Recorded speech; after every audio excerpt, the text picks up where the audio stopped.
বাংলাদেশের রাজনীতির এই অস্থির সময়ে বিএনপির ভারপ্রাপ্ত চেয়ারম্যানের অবস্থান নিয়ে প্রশ্ন সমালোচনা ক্রমশই বাড়ছে।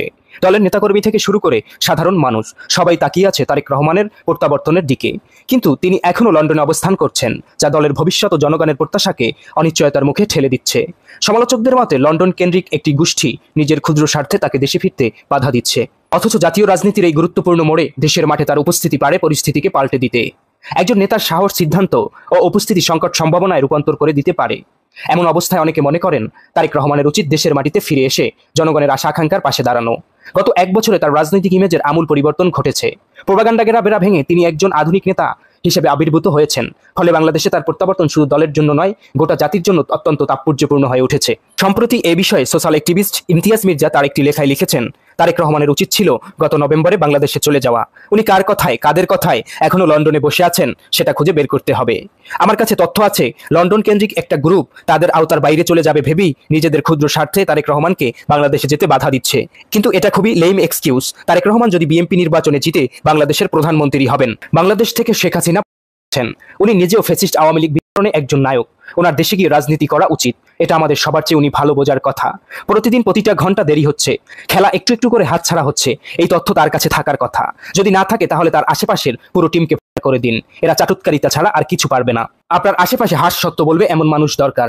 এই যে এই কথাগুলো লিখলাম, এই কথাগুলো আপনার চাটুৎকাররা আপনাকে বলবে না, অথচ এই প্রয়োজনীয় অপরিয় সত্য কথাগুলো আপনার প্রতিদিন নিয়ম করে শোনা দরকার। দেশের সবচেয়ে বড় পার্টির নেতা হিসাবে তারেক রহমানের ইমেজ গত বছরে 80 ডিগ্রি ঘুরে গেছে। যন্ত্রকারী, হাওয়া ভবনের ছায়া সরকারি হিসাবে তার যে ইমেজ প্রথম আলো লিগেন্ডা তৈরি করেছিল সেটা অনেকটা ধুয়ে মুছে গেছে। ওনার পলিসি, কথাবার্তা, কাজকর্ম, নিয়োগ এগুলো আমাদের তার সম্পর্কে নতুন করে চিন্তা করিয়েছে। আমরা একজন পরিবর্তিত মানুষ দেখেছি। আধুনিক প্রোগ্রেসিভ যাই মাঝে বড় হয়েছে ইংল্যান্ডে, ডেমোক্রেসি, লিবারিজম, প্রোগ্রেসিভ সমাজে তার বাবা হিসাবে আমরা একজন পরিবর্তিত আধুনিক প্রোগ্রেসিভ মানুষ দেখেছি। যারা তার সম্পর্কে নেগেটিভ ধারণা রাখত তারাও নতুন করে ভেবেছে, গোটা দেশ বাংলাদেশ ভবিষ্যৎ প্রধানমন্ত্রী হিসাবে তারেক রহমানকে মেনে নিয়েছে, অথবা কল্পনা করেছে মনে মনে। তারেক রহমানের উচিত দেশের মানুষের আশা আকাঙ্ক্ষার মূল্য দেয়া। বাংলাদেশ এখন আরেকটা দীর্ঘস্থায়ী ডিস্টার্বেবল অবস্থার মুখোমুখি। যে কোনো দিন যে কোনো কিছু ঘটে। তারেক রহমানের বাংলাদেশের উপস্থিতি বর্তমানে যা চলছে বাজারে 50 থেকে 60% ঘুরিয়ে দিতে পারে।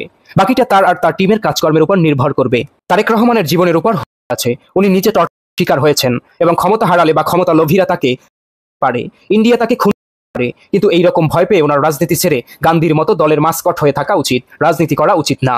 ওনার মনে রাখতে হবে বাংলাদেশের সবচেয়ে সাহসী মানুষের একজন জিয়ার সন্তান উনি। জিয়া নিজের জীবনের তোয়াক্কা না করে দেশের স্বাধীনতার জন্য দাঁড়িয়েছিলেন।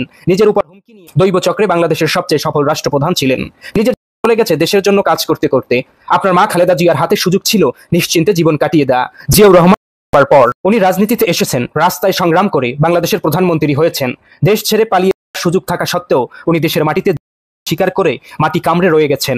বাংলাদেশের মানুষ এখন তার মূল্য বুঝে তাকে মাথায় তুলে নিয়েছেন। তারেক রহমান, আপনার বোঝা উচিত আপনি গেম অফ থ্রোনস খেলছেন। When your play Game of Thrones either your win or die. দুনিয়ার বুকে জন্ম নেয়া প্রতিটা মানুষ রিপ্লেসেবল ছিল। যত বড় রাষ্ট্রপ্রধান, জ্ঞানী, গুণী, দেশ সমাজ বদলে দেয়া মানুষ হোক না কেন, আপনিও রিপ্লেসেবল। দুনিয়ার প্রতিটা মানুষকে মৃত্যুর স্বাদ নিতে হবে, আপনিও যাবেন।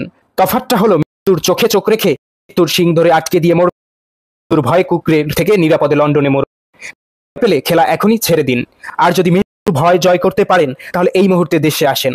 বাংলাদেশ আর কখনো হয়তো এই মুহূর্তের যে একজন দেশের ভালো চিন্তা করে এইরকম আপনার মতো নেতার প্রয়োজন হয়নি। আর যদি আপনি শো আপ করতে না পারেন সবচেয়ে প্রয়োজনীয় মুহূর্তে, সময় আর দেশ নতুন নেতা খুঁজে নেবে, আপনার জন্য সময় থাকবে না।